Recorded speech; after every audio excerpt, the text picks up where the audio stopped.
Hello, I'm Simon Whistler, you're watching TopTenzNet, and in the video today we're looking at the top 10 people who didn't know they had horrible injuries. Number 10. Dante Autullo shot a giant nail into his brain. Some people are blessed with dexterity, grace, and agility. They sometimes become dancers, delicate surgeons, or creators of beautiful pieces of fine art.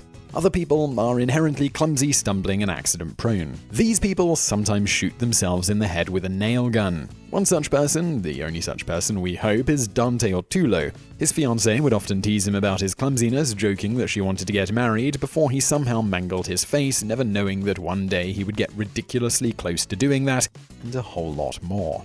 In January 2012, while standing on top of a ladder and working with a nail gun, Autullo momentarily lost his grip on the gun and ended up shooting a 3.5-inch nail directly into his brain. To say that he took it well would be a fantastic understatement, because he just kept on working.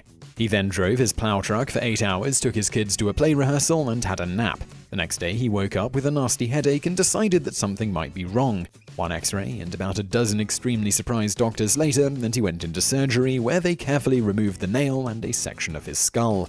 To the surprise of everyone, he recovered completely and seems to have suffered no lasting damage from either the surgery or having a giant nail stuck in his brain. Number 9. Alfie Tyson Brown broke his neck and found out 8 years later. According to all the medical advice ever, there are certain activities that shouldn't be done with a broken neck. These include, but are not limited to, riding roller coasters, surfing, and playing rugby. Alfie Tyson Brown managed to do all of these despite having a neck injury that could have killed him at any moment. In 2007, the 14-year-old was riding his bike, something else you probably shouldn't do with a broken neck, when a strange feeling came over him and he fell. At the hospital, a scan revealed the problem pretty quickly, as a toddler had broken a vital bone in his neck. The doctors informed him that in their medical opinion, he probably should have died about 60 or 70 times by now with all the sports he'd been doing, and they rushed him into surgery. According to his father, Alfie is the luckiest boy alive with all the sport and activities he has done over the years. It is nothing short of a miracle that he is still alive.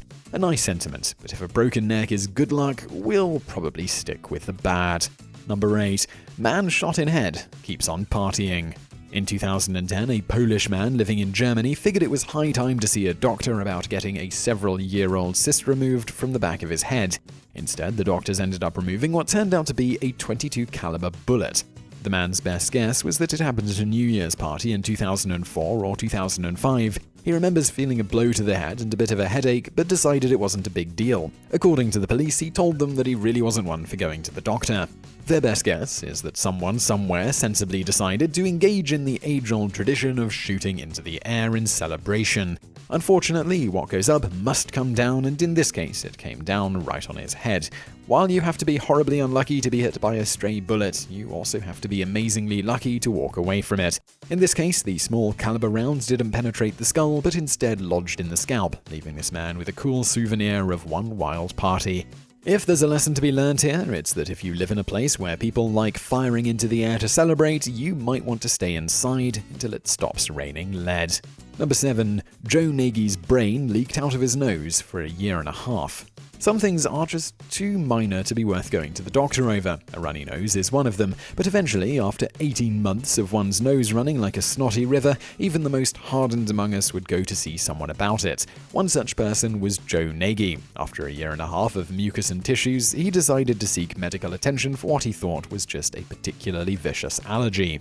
One can only imagine his surprise when the doctors came back and told him that the allergy was actually a hole in his brain membrane, and that the mucus turned out to be brain juice, also known as cerebrospinal fluid if you're trying to impress someone.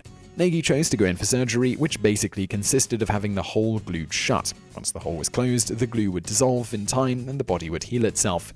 Surprisingly, having a leaky brain isn't as dangerous as one might think. Barring a nasty infection, one can live quite happily, if messily, with a gaping hole in the cranial plumbing system. The average human brain makes about 12 ounces of juice a day, more than enough to spare a little dribbling out. But having that said, if your brain turns on the waterworks, you probably still want to go and see a doctor. Number 6. Bedford had no idea a great white shark had just bitten him. The very idea of being attacked by a shark is enough to fill most of us with dread. Fortunately for him, Mick Bedford isn't most of us. In 2007, he was surfing with a friend at an Australian beach, just as he had done so many times before. The difference was that this time he was sharing the water with a great white shark that decided it wanted a piece of him. It came at him several times, but Bedford fended it off with a punch to the nose each time. Eventually, the shark lost interest and decided to go pursue prey that didn't fight back quite as much. Bedford caught a wave back to the shoreline where bystanders helped him out of the water. It was only then that Bedford realized he had been bitten, and it wasn't exactly a little nibble either. He had suffered some serious muscle damage and needed 300 stitches to close up the wound in his leg. In something of an understatement, presumably because this kind of stuff happens all the time in Australia, one of the bystanders described the scene as a little tense, saying that the guys were a bit hyper, and understandably so because their mate had just been chewed by a shark. Number 5. Phil Loveday went 43 years with a snapped vertebrae. At the age of 16, in the middle of a game of rugby, Phil Loveday suffered a tragic accident. A bigger player fell right on top of his neck, followed by a loud snapping sound that usually indicates a broken bone. He was rushed to the hospital, x-rayed, and then, much to everyone's relief, he was found to be alright. The only problem is that he wasn't alright, not by a long shot. He had actually fractured a vertebra, and the x-ray was just too unclear to make it out. Without even knowing it, Loveday was in a very precarious position, quite literally one solid sneeze away from never walking again. It's insanely risky to spend even a day going around with that kind of injury, but Loveday managed to do it every day for 43 very busy years. He kept on playing rugby and even joined the army, seeing active service in Northern Ireland and the Gulf, all with a broken neck. Think about that the next time you're planning to take the day off work because of the sniffles. It was only discovered that he had this injury when he dislocated his shoulder in 2012 and went to the hospital. After some scans, the surprised doctor asked if he knew he had a broken neck. Loveday credits his continued health to the tough army requirements. Before he could join, he had to bulk up, and in the process of doing so, his neck muscles got strong enough to laugh in the face of that puny broken spine. So remember, someday going to the gym might just save your life. Number 4. Audrey Goodison had to be told she was shot in the head. In February 2013, Audrey Goodison arrived home from her work as a nurse to find her abusive ex-boyfriend, Jerry McNair, in her house. A fight broke out, and McNair first strangled her with a USB cord until she passed out and then shot her point blank in the back of the head. But Goodison, it turned out, was a hell of a lot tougher than McNair thought. She regained consciousness a few hours later, and despite the pain, managed to call someone to take her to the hospital.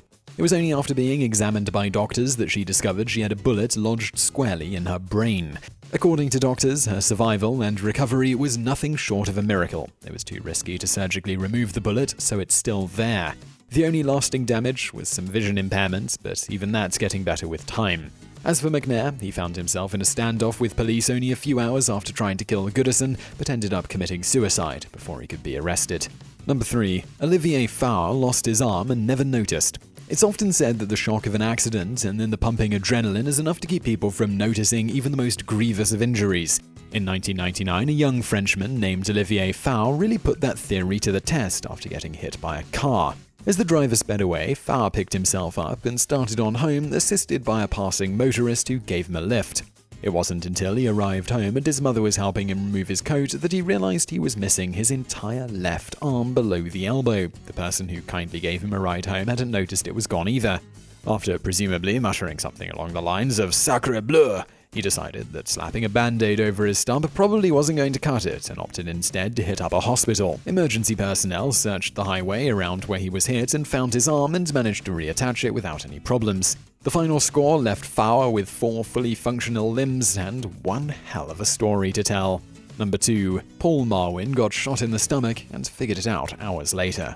Have you ever been so drunk that you didn't know you'd been shot in the stomach? If not, then perhaps you just aren't cut out for the high-stakes world of international politics. At about 4:25 a.m. in May 2013, 2 American embassy workers in Venezuela were caught in a shootout that started following an argument between strip club patrons.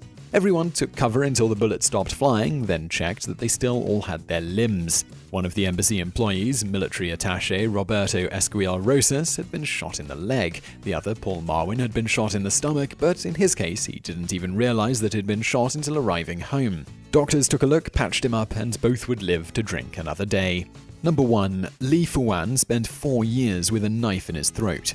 There are a few distinct symptoms that normally characterize knife wounds. Excessive bleeding, heavy scarring, and badass nicknames are some of the most common.